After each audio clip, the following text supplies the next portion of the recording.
Assalamu alaikum. So today we are doing clinicals of lower limb. So let's start. One by one हम हर part के यानी bone joints और फिर हम regions पर जाएंगे और फिर उनके क्लिनिकल्स देखेंगे वन बाय वन. तो सबसे पहले है हिप फ्रैक्चर्स में what is the most common type of hip fracture it is asked. तो इसमें सबसे कॉमन जो इन दोनों में से भी ना जो इधर लिखे हुए हैं हिप फेमरल नेक का फ्रैक्चर सबसे ज़्यादा कॉमन होता है. ठीक है. और इंटरट्रोकेंटेरिक है, ये भी फीमर के ही जो दोनों ट्रोकेंटर्स होते हैं, लेसर ट्रोकेंटर ग्रेटर ट्रोकेंटर, उनके दरमियान में उनके इन बिटवीन फ्रैक्चर हो जाता है. ये most common types of fractures हैं and are other type of fractures are rare and are usually result of a high velocity event. ठीक है. हिप फ्रैक्चर की कौन कौन सी टाइप्स होती हैं? इंट्रा कैप्सुलर फ्रैक्चर, जिसमें जो हिप जॉइंट का कैप्सूल है उसके अंदर फ्रैक्चर हो. और आपको पता है हिप जॉइंट के कैप्सूल के अंदर हमारे पास फीमर का हेड होता है, एसिटाबुलर पार्ट ऑफ द हमारे पास हिप बोन होता है और फीमर की नेक होती है. ठीक है. और एक्स्ट्रा कैप्सुलर फ्रैक्चर में इंटरट्रोकेंटेरिक फ्रैक्चर आता है, ट्रोकेंटेरिक फ्रैक्चर आता है और सब ट्रोकेंटेरिक फ्रैक्चर आता है, जिसमें नेक आ जाती है, नेक वाला रीजन, नेक को फीमर वाला रीजन आ जाता है. ठीक है. तो ये हमारे पास फ्रैक्चर्स हो गए. उसके बाद है hip bone, avulsion fracture of hip bone. Avulsion fracture upper limb में भी मैंने आपको बताया था कि एवल्जन फ्रैक्चर होता है जो बोन्स के एलिवेटेड पार्ट्स होते हैं. लाइक फीमर में हमारे पास ग्रेटर और लेसर ट्रोकेंटर है.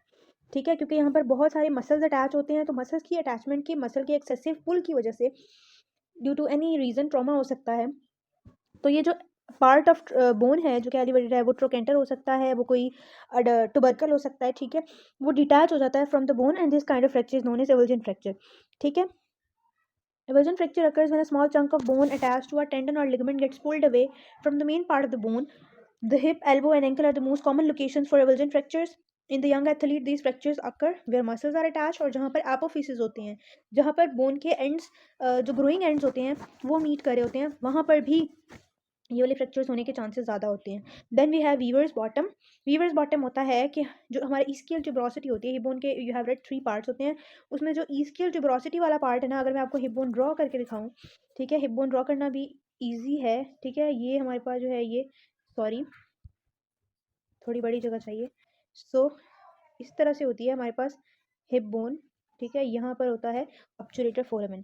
अब ये वाला पॉइंट होता है, ये होती है ईस्कियल ट्यूबरोसिटी. ईस्कियल ट्यूबरोसिटी वो पार्ट है कि जब हम बैठते हैं तो बिल्कुल जो टच करी होती है सरफेस, एनी हार्ड सरफेस जिस पर हमारा पूरा वेट होता है व्हाइल वी आर सिटिंग, वो ईस्कियल ट्यूबरोसिटी है. और बिल्कुल इसके नीचे और स्किन के दरमियान में देयर इज अ बर्सा, जहाँ पर भी बोन हमारे पास स्किन के साथ डायरेक्ट कांटेक्ट में, उनके दरमियान में एक बरसा है. ठीक है. जिसके बीच में कोई मसल नहीं होता मोस्टली. यहाँ पर मसल्स भी हैं और बरसा भी है. ठीक है. ये बरसा जब ज़्यादा बैठे रहने की वजह से, वीवर्स क्यों कह रहे हैं, क्योंकि जो बुनने वाले लोग होते हैं उनका बैठ के करने वाला काम होता है, तो वो ज़्यादा देर बैठे रहते हैं. बैठे रहने की वजह से ये जो बरसा है ये इन्फ्लेम्ड हो जाता है और इसको हम ईस्कियल बर्साइटस या वीवर्स बॉटम कहते हैं. ठीक है. इसके ग्लूटियल बर्साइटस भी कहते हैं. It causes pain in buttock, it is cause by sitting for too long. ठीक है. उसके अलावा क्या लिखा हुआ है, inflammation of the bursa that separates the gluteus maximus muscle of the buttocks from the underlying bony prominence of the bone that a person sits on, which is ischial tuberosity. So that's what Weaver's bottom is. उसके बाद है which region of hip bone is used for taking bone marrow biopsy. तो iliac crest, ये भी MCQ आ सकता है कि किस रीजन iliac crest से हम बोन लेते हैं. iliac crest के अलावा हम कहाँ से बोन मैरो लेते हैं फॉर बायोप्सी? स्टर्नम से लेते हैं. ठीक है. Second most famous part. उसके बाद आ जाते हैं फीमर के फ्रैक्चर्स पर. Femoral head fracture, it is cause bye posterior dislocation of hip joint. अगर हिप जॉइंट की पोस्टीरियर डिसलोकेशन हो तो जो फ्रैक्चर होता है this is femoral head fracture. ठीक है. और इसको हिप रिप्लेसमेंट की थेरेपी से हम इसको ट्रीट करते हैं. It results in shortening of lower limb with medial rotation. ठीक है. इसके नतीजे में क्या होता है, जो है मीडियल रोटेशन हो जाती है जब ये डिटैच हो जाता है, और हमारे पास मीडियल रोटेशन हो जाती है and shortening of lower limb हो जाती है, क्योंकि वो पोस्टीरियरली डिसलोकेट हो गया है तो लिम्ब जो शॉर्ट हो जाता है. Joint replacement is possible. Then we have avascular necrosis of femoral head. अगर आपको फेमरल हेड की ब्लड सप्लाई याद हो तो वो रेटिनेकुलर आर्टरी से सप्लाई होता है. और जो ये रेटिनेकुलर आर्टरीज होती हैं, ये हमारे पास दो तरह की आर्टरी सप्लाई होता है. एक तो रेटिनेकुलर आर्टरीज होती हैं और एक ऑब्चुरेटर आर्टरी की ब्रांचेस होती हैं. जो ऑब्चुरेटर आर्टरी की ब्रांचेस होती हैं ना, अगर आपने देखा हो तो जो हेड ऑफ फीमर होता है ना, उसके अंदर एक पॉइंट होता है फोविया. ठीक है. वो एक जगह होती है और बिल्कुल एसिटेबुलम में भी उसी लेवल पर, वहाँ से आर्टरीज कैप्सूल को पियर्स करते हुए बोन के अंदर एंटर होती हैं. ठीक है. तो वहाँ पर हमारे पास रेटिनेकुलर आर्टरीज होती हैं जो कि मीडियल सर्कमफ्लेक्स फेमरल आर्टरी की ब्रांचेस होती हैं, जो कि एक्सटर्नल आइलिक आर्टरी की ब्रांच होती है, जो कि फेमरल आर्टरी की ब्रांच होती है, which is the continuation of external iliac artery. और ऑब्चुरेटर आर्टरी की ब्रांच होती है जो लिगामेंटम टीरियस, जो कि उस फोविया के ऊपर अटैच होता है, उसको उसके अंदर से ऑब्चुरेटर आर्टरी जारी होती है हेड ऑफ फीमर पर. ठीक है। अगर इंट्रा कैप्सुलर फ्रैक्चर हो जिसमें हेड ऑफ फीमर का फ्रैक्चर है, तो क्या होता है कि ये आर्टरीज डैमेज हो सकती हैं, स्पेशली जो ऑब्चुरेटर आर्टरी है ना, वो जो superior most part of the head है उसको वही सप्लाई कर रही होती है। तो जब ये डैमेज हो जाती हैं तो क्या होता है कि स्पेशली वो वाला पार्ट वो ए वास्कुलर नेक्रोसिस हो जाता है उसका, ठीक है, और पेशेंट को बहुत पेन होती है और मूवमेंट भी लिमिट हो जाती है। Then we have femoral neck fracture. The neck of femur can be considered to have two distinct areas which are described relative to the joint capsule. एक इंट्राकैप्सुलर फ्रैक्चर है जो कि कैप्सूल ऑफ हिप जॉइंट के अंदर होता है, उसकी दो टाइप्स होती हैं। सब कैपिटल फ्रैक्चर जो कि बिल्कुल हेड वाली साइड पे होगा और हेड के पास होगा। इफ़ आई ड्रॉ, तो ये अगर मेरे पास फीमर है, सॉरी फॉर द ड्राइंग, तो बिल्कुल जो हेड के पास वाला फ्रैक्चर होगा, अब ये इतनी अगर इसकी नेक की एक्सटेंट है तो ये वाला अगर होगा तो इसको हम सब कैपिटल फ्रैक्चर कह रहे हैं, ठीक है। और जो हमारे पास बिल्कुल नेक के लेवल पर होगा उसको हम ट्रांस सर्वाइकल फ्रैक्चर कह रहे हैं। It is a fracture of femoral neck immediately proximal to trochanter, जो ट्रोकेंटर्स के बिल्कुल पास है। उसके बाद है extra capsular fracture. Extra capsular fracture outside the capsule, ठीक है। अब इस नेक के ऊपर जो कैप्सूल की लाइनिंग है वो कुछ इस तरह से है, अगर इस तरह से है तो, या इस तरह से है, एक्स्ट्रा कैप्सूलर को हम बाहर ले जाते हैं, तो जो एक्स्ट्रा कैप्सूलर फ्रैक्चर होगा ना वो इस जगह पर होगा, ठीक है, कैप्सूल की लाइनिंग के बाहर। और इसको भी हमने फर्दर 3 पार्ट्स में डिवाइड किया हुआ है। इंटरट्रोकेंटेरिक फ्रैक्चर जो दोनों ट्रोकेंटर्स के दरमियान में है, सब ट्रोकेंटेरिक फ्रैक्चर जो ट्रोकेंटर्स के नीचे, एंड पर्टोट्रोकेंटेरिक फ्रैक्चर जो कि ट्रोकेंटर्स को ही क्रश करते हुए आ रहा है, ठीक है। अब अगर आप इधर देखें तो सब कैपिटल नेक फ्रैक्चर ये बिल्कुल नेक हेड के पास है, ठीक है। ट्रांसर्वाइकल दरमियान में है, ठीक है। इंटरट्रोकेंटेरिक जो दोनों ट्रोकेंटर्स के दरमियान में आ रहा है, ठीक है, ज्वाइन कर रहा है उनको। और सब ट्रोकेंटेरिक ट्रोकेंटर्स के नीचे। और ये जो पर्ट्रोकेंटेरिक है ये इन ट्रोकेंटर्स को ही इवन जो है वो क्रश करता हुआ आएगा, ठीक है। Then we have femoral shaft fracture. The most common types of femoral shaft fractures include transverse fracture, oblique fracture, spiral fracture. किसी भी लॉन्ग बोन के फ्रैक्चर्स की यही टाइप्स होती हैं कि अगर ये लॉन्ग बोन है तो एक तो बिल्कुल ही हॉरिजॉन्टल कटिंग हो जाए ट्रांसवर्स फ्रैक्चर, लॉन्गिट्यूडनली में इस तरह से भी हो सकता है, ठीक है, और ऑब्लिक भी हो सकता है कि थोड़ा टेढ़ा हो, ठीक है, और स्पाइरल होता है इस तरह से आ रहा हो, यानी एंटीरियरली भी हो और पोस्टीरियरली भी हो, ठीक है। तो ये हमारे पास इनमें डिफरेंस होता है। Then we have pillion fracture. Pillion fracture होता है टी शेप फ्रैक्चर और ये डिस्टल फीमर का होता है with displacement of the condyles, ठीक है। इसमें क्या होता है कि अगर ये मेरे पास डिस्टल एंड ऑफ फीमर है तो इसमें ये कॉन्डाइल्स भी डिस्प्लेस हो जाते हैं, इस तरह का होता है ये टी शेप्ड ऑलमोस्ट, ठीक है। इसमें ये डिस्प्लेस हो जाते हैं दोनों कॉन्डाइल्स और इधर से भी बोन का फ्रैक्चर होता है, ठीक है। ये देखें, अच्छा ये तो किसी और पेटेला की डायग्राम है, okay. It may be cause by a blow to the flexed knee of a person, ठीक है।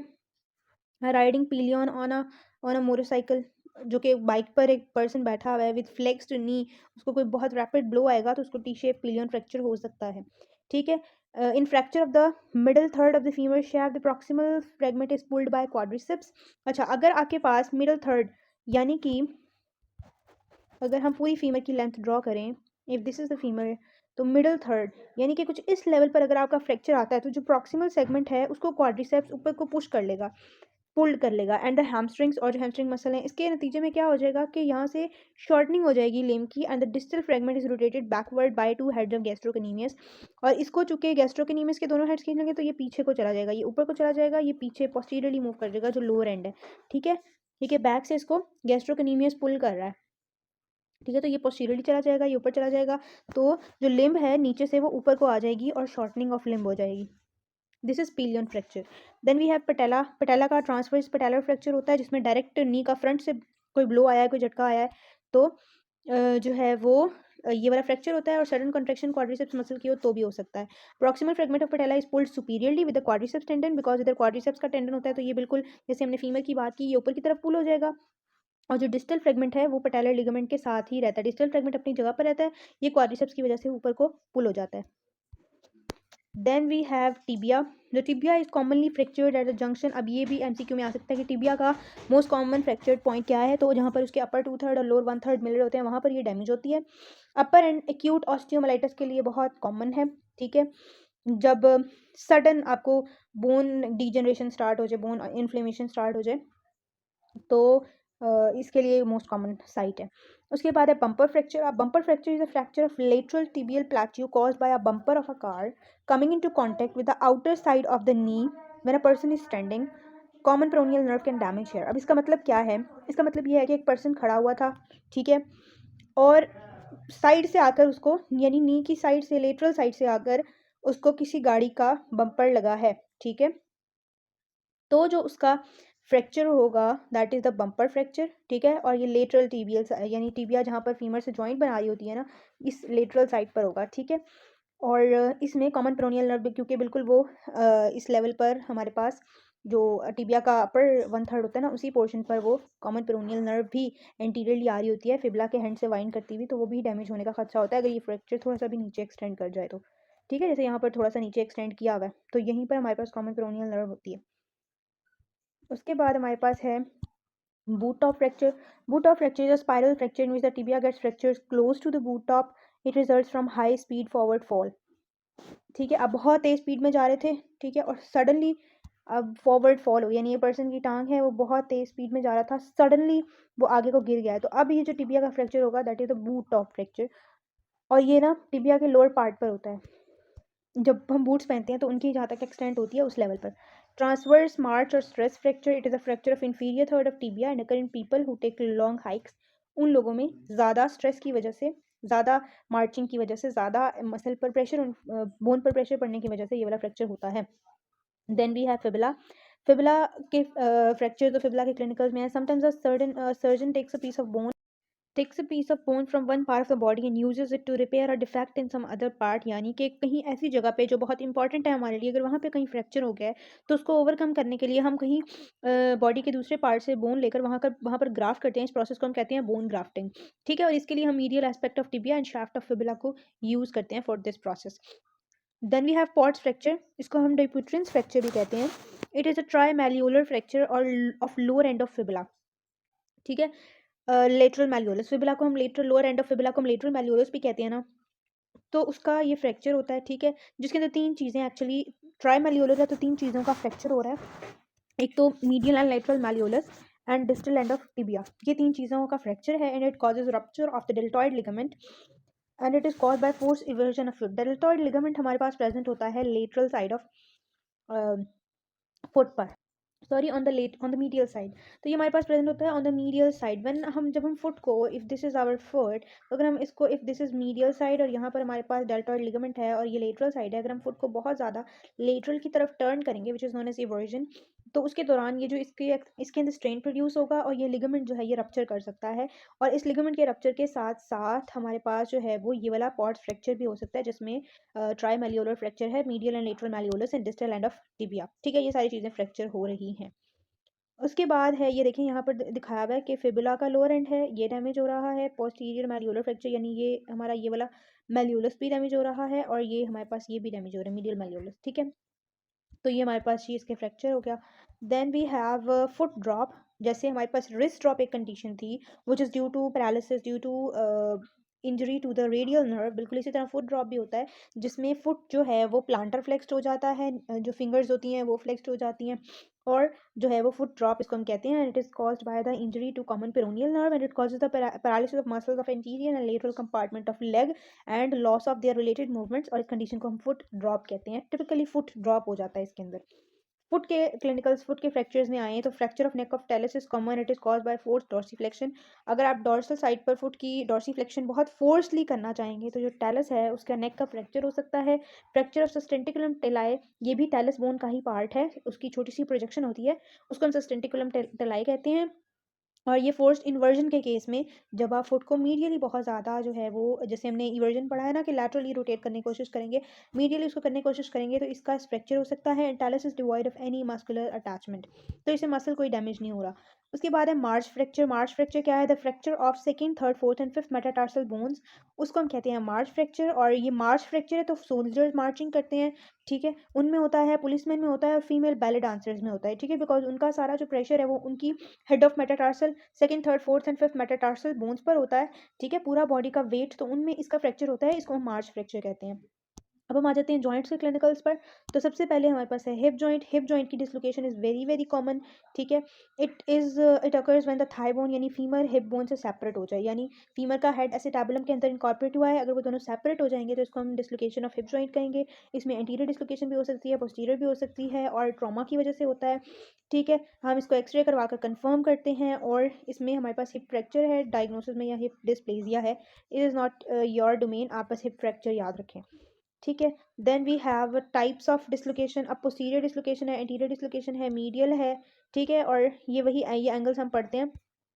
ठीक है, पोस्टीरियर डिस्लोकेशन क्या है कि जब फीमर के रिस्पेक्ट से हम बात करें, यानी फीमर का हेड जब पोस्टीरियरली होगा आफ्टर डिस्लोकेशन तो उसको हम पोस्टीरियर डिस्लोकेशन कहते हैं। जब वो इंटीरियरली होगा तो वो इंटीरियर डिस्लोकेशन होगी। It is the most common pattern of dislocation accounting for 90% hip dislocation. तो ये मोस्ट कॉमन डिस्लोकेशन है। अभी हमने फेमरल फ्रैक्चर में भी ये बात पढ़ी है। Posterior dislocation of hip joints occur through a posterior tearing of joint capsule. Obviously joint capsule ने उसको कवर किया है, वो टियर होगा तो पोस्टीरियरली बोन जो है वो पुश हुई है। ठीक है, उसके बाद क्या है, उसके बाद है posterior dislocation. Okay, it results in a probable rupture of both the posterior acetabular labrum. ठीक है, वो भी हमारे पास एज अ लिगामेंट एक्ट कर रहा है, और उसके अलावा ligamentum capitis femoris and usually injury of the sciatic nerve, because यहाँ पर क्लोज रिलेशन में हमारे पास पोस्टीरियरली शैटिक नर्व आती है तो वो डैमेज हो सकती है। It results in the affected lower limb being shortened की हमने बात कर ली। The sciatic nerve may be injured in posterior dislocation of hip joint. That's why should be preserved in hip joint surgeries as well. अगर वो damage नहीं हुई, और उन्हें ज़रूर चेक करना चाहिए कि अगर ये डैमेज हो गई है तो इसको ज़रूर ट्रीट करें। एंटीरियर डिस्लोकेशन में क्या है, it occurs when the femoral head lies anteriorly after dislocation. It is सब डिवाइडेड इनटू टू टाइप्स। ठीक है, अगर एंटीरियरली थोड़ा जो हमारे पास सुपीरियर है, ठीक है, तो उसको हम सुपीरियर डिस्लोकेशन कहते हैं, जो कि आइलियक और प्यूबिक लेवल पर होती है। ठीक है, और जो इन्फीरियर है वो ऑब्चुरेटर मेम्ब्रेन से नीचे वाले एरिया पर अगर हो जाए तो उसको हम इन्फीरियर डिस्लोकेशन कहते हैं। The affected limb is slightly flexed, abducted and laterally rotated. ठीक है, बिकॉज फ्लेक्स क्यों होगा, क्योंकि वो इंटीरियरली हो गई है, और इंटीरियरली जब होगी तो नी जो है वो थोड़ी फ्लेक्स हो जाएगी। उसके बाद है मीडियल डिस्लोकेशन। मीडियल सेंट्रल और intrapelvic dislocation of the hip joint occurs through a medial tearing of joint capsule. और जो डिस्लोकेटेड फेमरल हेड होगा वो प्यूबिक बोन के मीडियली आ जाएगा। ठीक है, अगर मैं आपको थोड़ा सा फिर से ड्रॉ करके बताऊं, तो ये अगर हमारे पास यहाँ पर होता है ना, फीमर फीमर का हेड होता है अबाउट एट दिस लेवल। ठीक है, तो जब ये मीडियली आ जाएगा ना तो ये प्यूबिक बोन से क्लोज प्रॉक्सिमिटी में आ जाएगा। ठीक है, मीडियली आ जाएगा, जिसमें भी companied acetabular fracture and rupture of the bladder. ठीक है, और ये बिल्कुल प्यूबिक बोन के पीछे हमारे पास ब्लैडर पड़ा होता है, तो अगर ये ब्लैडर को भी रप्चर कर सकता है मोर ओवर। और चूंकि यहाँ पर तो इसको लिमिट करा था एसिटाबुलम, तो ये मोस्टली होता भी एसिटाबुलर रप्चर की वजह से है। ठीक है, देन वी हैव कॉक्सा वेल्गा। वेल्गा की टर्म इंक्रीज के लिए यूज होती है एंगल्स में, और वेरा की होती है डिक्रीज के लिए। ठीक है, तो हमारे फीमर के अंदर ना काफ़ी सारे एंगल्स होते हैं which are very very important. अगर आप देखें तो ये फीमर की लेंथ के अलॉन्ग एक लाइन हमने ड्रॉ की हुई है, और एक लाइन जो फीमर का हेड है उसके अलॉन्ग ड्रॉ की हुई है। तो इन दोनों में there is a angle which is of 130 degree, यानी 120 से 135 के दरमियान नॉर्मल होता है। ठीक है, अगर ये इससे कम होगा, यानी फीमर का हेड थोड़ा हॉरिजॉन्टल हो गया है, तो ये एंगल हमारे पास कॉक्सा वेरा कहलाता है। और अगर बहुत ही वो वर्टिकल चला जाए, ठीक है, तो हमारे पास ये कॉक्सा वेल्गा कहलाता है। ठीक है, तो ये मैंने आपको बता दिया है। उसके बाद है एंगल ऑफ वाइबर्ग, इस angle between ilium and femoral head. Ilium और फेमरल हेड के दरमियान में भी एंगल होता है which is known as angle of Wiberg. This is not much important. पूछा जाता है एक तो आपसे ये वाला जीनू वेरकम और जीनू वेरस, वो भी अभी आगे हम पढ़ेंगे। ये वाले दो एंगल्स पूछे जाते हैं। रेफर्ड पेन क्या है, रेफर्ड पेन का कॉन्सेप्ट मैंने अपर लिम्ब में भी बताया है। रेफर्ड पेन होती है कि एक स्पेसिफिक विजरा में पेन अराइज हुई है, और क्योंकि पेन को नर्व फाइबर्स लेकर जाते हैं। ठीक है, तो वो जो नर्व फाइबर्स उस विजरा से वो पेन लेकर जा रहे हैं, वो पेन वो वाले फाइबर्स एक certain part of area of skin को भी सप्लाई कर रहे होते हैं। तो जब वो पेन वहाँ से अराइज होती है तो वो फाइबर्स इंटरमिंगल होकर उस एरिया ऑफ द स्किन पर भी पेन कॉज करते हैं। इसको हम रेफर्ड पेन कहते हैं। और the pain of hip joint is referred in knee joint because of the common nerve supply which is obturator nerve. ठीक है, ये बात इंपॉर्टेंट है कि जो हिप जॉइंट की पेन होगी वो रेफर हो सकती है नी जॉइंट के अंदर, क्योंकि ऑब्चुरेटर नर्व दोनों जॉइंट्स को सप्लाई कर रही है। क्योंकि ऑब्चुरेटर नर्व जो ऑब्चुरेटर मेम्ब्रेन को पियर्स करके पहले हिप जॉइंट को सप्लाई करती है, और फिर वो नीचे आकर थाई में ट्रेवल करते हुए आकर हमारे पास नी जॉइंट को भी सप्लाई कर रही होती है। उसके बाद है the length of lower limb is measured from anterior superior iliac spine of the hip bone to the medial malleolus of tibia. इसे हम लोअर लिम्ब की लेंथ मेजर करते हैं। उसके बाद है osteoarthritis, the most common disease of hip joint in the adult, causes pain, stiffness and deformity. Congenital dislocation is more common in the hip joint than in any other joint of the body. उसके बाद है शेंटन line. शेंटन line क्या होती है, it is seen in an X-ray. पहली बात तो ये नजर एक्सरे में आती है, विजिबली आपको नजर नहीं आएगी। It is a continuous curve formed by the upper border of obturator foramen and the lower border of neck of femur. अगर आप यहाँ पर देखें तो ऑब्चुरेटर फोरामेन का जो अपर बॉर्डर है और जो फीमर के हेड नेक का लोअर बॉर्डर है, ये दोनों एक एंगल बना रहे हैं। ठीक है, ये एंगल हमारे पास नॉर्मल होता है कॉन्टिन्यूटी में हो अगर। अगर ये देखें यहाँ पर इसकी कॉन्टिन्यूटी डिस्टर्ब हो गई है, अब होना इसको कॉन्टिन्यूटी में चाहिए था, बट यहाँ पर ये अलहदा से बन रहा है और ये अलहदा से, यानी ये यूँ जा रहा है और ये यूँ आ रहा है, यानी ये एक दूसरे से कोइंसाइड नहीं कर रहे। This is abnormal and it shows कि यहाँ पर नेक ऑफ फीमर का फ्रैक्चर है। ठीक है, इस लाइन को हम शेंटन लाइन कहते हैं। Then we have a knee joint. Why knee joint? Knee joint is a weak joint. Mind it. Knee joint हमारी बॉडी में एक वीक जॉइंट है। पहली बात तो ये कि इस पर पूरी बॉडी का वेट है। ठीक है, ये वैसे ही वीक हो जाता है इस वजह से, क्योंकि पूरी बॉडी का प्रेशर इसके ऊपर है। सेकेंडली रीजंस इन्होंने बताई हुई हैं, the articular surfaces are not congruent. अगर आप देखें तो जो फीमर के जो कॉन्डाइल्स होते हैं दे आर वेरी बिग, और टिबिया के जो सुपीरियर पार्ट है, सुपीरियर एंड है, it is not that much big as compare to the condyles.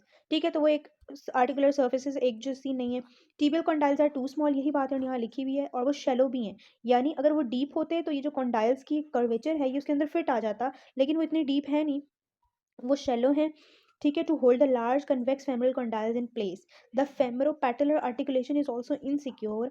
More over वो ये कह रहे हैं कि फीमर और पेटला के दरमियान में जो आर्टिकुलेशन है वो सिर्फ लिगामेंट्स के थ्रू है, इनके दरमियान में कोई जॉइंट नहीं है, तो ये भी वीक है, जो कि इस पूरे जॉइंट को एक वीकर, रिलेटिवली वीकर जॉइंट बनाता है। फिर भी नेचर ने इस जॉइंट को स्टेबल करने के लिए बहुत से फैक्टर्स रखे हैं। अब वो फैक्टर्स क्या हैं? वो है लिगामेंट्स, नेटवर्क ऑफ लिगामेंट्स। कौन कौन से लिगामेंट्स हैं? क्रूशिएट लिगामेंट्स हैं। ठीक है, क्रूशिएट लिगामेंट्स एंट्रो पोस्टीरियर सपोर्ट देते हैं। अगर आप इस डायग्राम में देखें तो इस डायग्राम में आपको क्रूशिएट लिगामेंट्स नजर आएंगे। ठीक है, ये जो आपके पास क्रूज क्रॉस शेप पैटर्न में लगे हुए हैं, दीज आर क्रूशिएट लिगामेंट्स। ये एंट्रो पोस्टीरियर सपोर्ट प्रोवाइड करते हैं, यानी एक आगे से आते हैं, पीछे आकर क्रॉस मिरर में अटैच होते हैं, और एक पीछे से जाता है वो क्रॉस मिरर में एंटीरियरली जाकर, पोस्टीरियरली स्टार्ट होते हैं, एंटीरियरली जाकर अटैच होते हैं। तो ये स्टेबिलिटी प्रोवाइड करते हैं। उसके बाद है collateral ligaments provide side to side support. अब ये जो साइड पर आपको ये वाले नजर आ रहे हैं, ठीक है, दीज आर कोलैटरल लिगामेंट्स। एक मीडियल कोलैटरल लिगामेंट होता है, ठीक है, ये मार्क भी हुआ है मीडियल कोलैटरल लिगामेंट।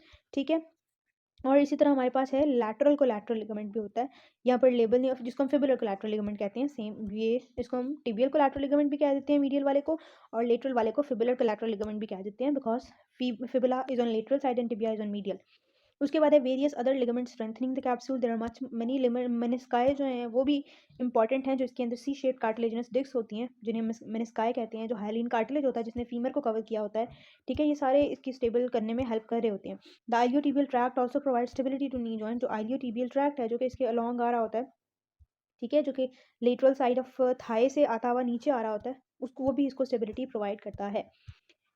ठीक है, then we have drawer sign. This is very very important, ये एग्जाम्स में पूछते हैं, anterior drawer sign and posterior drawer sign. इसमें क्या होता है? एंटीरियर ड्रॉर साइन में एंटीरियरली स्लाइडिंग हो जाती है टिबिया की on to the femur due to the rupture of anterior cruciate ligament. ठीक है, अब इसमें क्या हो रहा है? एंटीरियरली टिबिया आ रही है और एंटीरियर क्रूशिएट लिगामेंट ही रप्चर हो रहा है। ठीक है, उसके बाद पोस्टीरियर, अच्छा मैंने आपको बताया ना कि एंटीरियर क्रूशिएट लिगामेंट क्या है, पोस्टीरियरली स्टार्ट होगा और एंटीरियरली आकर लगेगा। ठीक है, जब ये रप्चर हो जाएगा, इसने इसको पीछे की तरफ फोर्स लगाकर अपनी जगह पर फीमर के कंडाइल को होल्ड किया, सॉरी टिबिया को होल्ड किया था। ठीक है, अब क्या होगा कि जब ये हट जाएगा यहाँ से, इसने यहाँ से इसको होल्ड किया हुआ है। ठीक है, जब ये यहाँ से या यहाँ से ये वाला लिगामेंट रप्चर हो गया है, तो क्या होगा कि टिबिया जो है वो एंटीरियरली फॉरवर्डली डिस्प्लेस हो जाएगी, और इसके ऑपोजिट है पोस्टीरियर ड्रॉ साइन। इसमें पोस्टीरियर स्लाइडिंग ऑफ टिबिया होती है on the femur and caused by rupture of posterior cruciate ligaments. ठीक है, तो ये दोनों बड़े इंपॉर्टेंट लिगामेंट्स हैं। उसके बाद है the medial meniscus is more frequently torn in injuries than the lateral meniscus because of its strong attachment to the tibial collateral ligament. ठीक है, मीडियल वाला क्यों ज़्यादा इंजर होता है? क्योंकि जो लेटरल वाला है वो टिबियल कोलैटरल लिगामेंट के साथ भी अटैच होता है। अगर आप ये वाली डायग्राम देखें तो इसके अंदर ये देखें, ये आपको मीडियल मेनिस्कस नज़र आ रहा है, ये मीडियल मेनिस्कस यहाँ आकर इस मीडियल कोलैटरल लिगामेंट के साथ ब्लेंड हो रहा है, जबकि यहाँ पर ये बिल्कुल अलग अलग खड़े हुए हैं। ठीक है, दैट्स वाई हमारे पास ये वाला ज़्यादा रप्चर होता है as compare to medial one is more rupture than the lateral one. Okay या, क्योंकि यहाँ पर इसके साथ अटैच है तो हल्का सा इसको भी ब्लो आएगा। अच्छा, मीडियल वाला इसलिए ज़्यादा हो रहा है क्योंकि मीडियल वाला इसके साथ अटैच है कोलैटरल लिगामेंट के साथ। अगर कोलैटरल लिगामेंट को भी हल्का सा ब्लो आएगा तो ये डैमेज हो सकता है। ठीक है, that's why it is more prone to injury. Then we have unhappy triad और Donoghue's triad. It is also very important. It may occur when a football player cleated shoe is planted family in the turf and the knee is struck from the lateral side। यानी क्या हुआ देखें, अच्छा ये वाली diagram नहीं, मैं आपको एक और डायग्राम से समझाती हूँ कि ये इफ लेग है किसी फुटबॉलर की, अब वो रन कर रहा था तो एकदम उसने अपने पाँव जमीन, स्टड्स पहने होते हैं ना उन्होंने, तो वो उसने अपने पाँव ज़मीन पर जमा लिए, लेकिन उसका जो नी था उस पर बहुत ज़्यादा टेंशन थी, ठीक है, पूरी लेग में टेंशन है क्योंकि उसने फुट को जमाया हुआ है। उसी वक्त अगर उसके लैटरली उसको कोई ब्लो आए, लैटरली कोई हिट हो, तो क्या होगा, and the knee struck from the lateral side, तो हमारे पास जो डैमेज होगा उसको हम कहते हैं अनहैप्पी ट्रायड। और इसमें होता क्या है, स्वोलन पर्टिकुलरली सुप्रापेटालर रीजन में स्वेलिंग हो जाती है और टेंडरनेस होती है, यानी टच करें तो पेन होती है, और टीबियल कोलैटरल लिगामेंट तक इवन प्रेशर अप्लाई करने से वहां तक पेन होती है। ठीक है, और अब इसमें हो क्या रहा है, टीबियल कोलैटरल लिगामेंट की इंजरी, एंटीरियर क्रूशिएट लिगामेंट की इंजरी और मीडियल मेनिस्कस की इंजरी। अब ये ब्लो तो हमने लैटरल साइड पे किया, इंजरी मीडियल साइड पर इसलिए हो रही है क्योंकि अगर ये देखें, जब हम यहाँ मारते हैं ना, तो यहाँ से पूरा प्रेशर ट्रांसमिट हुआ, यहाँ स्ट्रेचिंग हुई। ठीक है, अगली डायग्राम में जाएं तो ये यहाँ से ब्लो हुआ, सॉरी। ठीक है, अगर दोबारा बनाऊँ तो यहाँ से हमें इंजरी आई है। ठीक है, अगली डायग्राम में ये इंजरी आगे यहाँ तक ट्रांसफर हुई और इसने इस रीजन में आकर इंप्रेशन अपना प्रोड्यूस किया, यहाँ पर जो लिगामेंट था वो रप्चर हो गया। तो that's why medial one is, medial meniscus भी इसमें डैमेज हुआ है और टिबियल कोलैटरल लिगामेंट भी, बिकॉज वो दोनों जुड़े होते हैं, और एंटीरियर क्रूशिएट लिगामेंट भी इंजरी हुई है, जिसकी वजह से टिबिया फॉरवर्ड डिस्प्लेस होगी और एंटीरियर ड्रॉर साइन आपको मिलेगा। ठीक है, जिसको इसको हम टेरिबल ट्राइएट भी कहते हैं। ये इसमें आपको दिखाया हुआ है कि मीडियल कोलैटरल लिगामेंट टॉर्न हो गया है, मीडियल मेनिस्कस टॉर्न हो गया और एंटीरियर क्रूशिएट लिगामेंट भी टूट गया है। ठीक है, ये आपको एंटीरियर क्रूशिएट लिगामेंट की अटैचमेंट भी दिखाई है कि पोस्टीरियरली फीमर से अराइज होता है।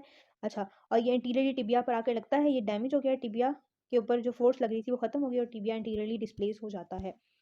Then we have Baker cyst. Baker cyst popliteal fossa के अंदर एक फ्लूइड फिल्ड स्वेलिंग को कहते हैं। सिस्ट कहते ही फ्लूइड फिल्ड स्वेलिंग को है। ठीक है, पोप्लीटियल स्पेस में बनती है, पोप्लीटियल सिस्ट होता है, इसको हम बेकर सिस्ट कहते हैं।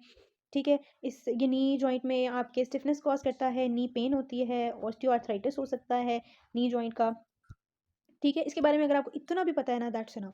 ठीक है, और ये प्रोट्यूट कर सकता है और कैप्सूल जो है नी जॉइंट का उसको पोस्टीरियरली डैमेज कर सकता है, उसमें होल क्रिएट कर सकता है। इसकी वजह से आपकी फ्लेक्शन और एक्सटेंशन जो है वो नी की, उसमें पेन होगी, वो हो नहीं पाएगी। ठीक है, और ज़्यादा देर अगर आप खड़े रहेंगे, ज़्यादा देर बैठे रहेंगे, यानी नी ज़्यादा देर एक्सटेंड या फ्लेक्स रहेगी, तो जो सिस्ट है वो कंप्रेस होगा। ठीक है, रिलैक्स होगा, एक तो पेन कॉज करेगा, सेकेंडली उसके रप्चर होने की वजह से फ्लूइड भी जो है उसका लीक हो सकता है इनटू द नी जॉइंट। उसके बाद है जीनू वैल्गम एंड जीनू वेरम। ठीक है, वेल्गम की टर्म मैंने आपको बताई थी, ज़्यादा एंगल हो तो वेरम की होती है एंगल कम हो तो। अब ये जीनू क्या है, ठीक है, इस कंडीशन को हम नॉक नीज भी कहते हैं। अच्छा, हम पढ़ते हैं, पहले हम इसकी डायग्राम देख लें। अब ये देखें, ये आपको लेग्स नज़र आ रही हैं, अब इनके दरमियान एंगल है, Jinu वेल्गम।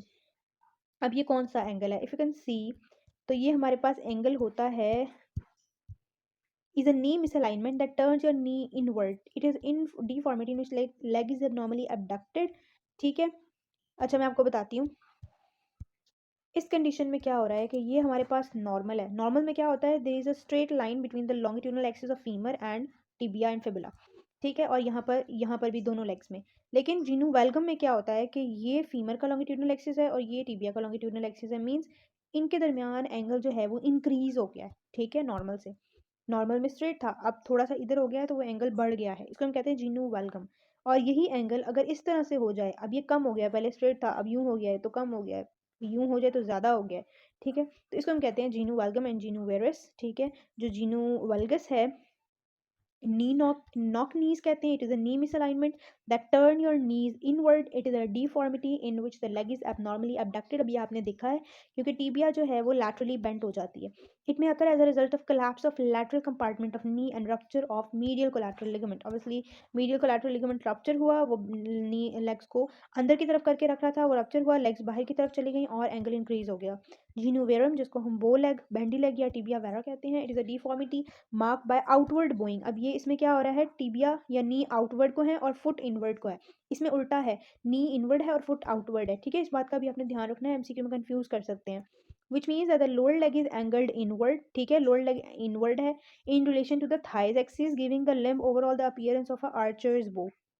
It may occur as a result of collapse of medial compartment of the knee and rupture of lateral collateral ligament. ठीक है, इसमें lateral collateral ligament का rupture होगा और इंजरी कोलैप्स इंजरी, मैंने आपको बताया है नी में इंजरी ऑपोजिट साइड पर होती है और जो रप्चर है लिगामेंट वो ऑपोजिट साइड पर होता है।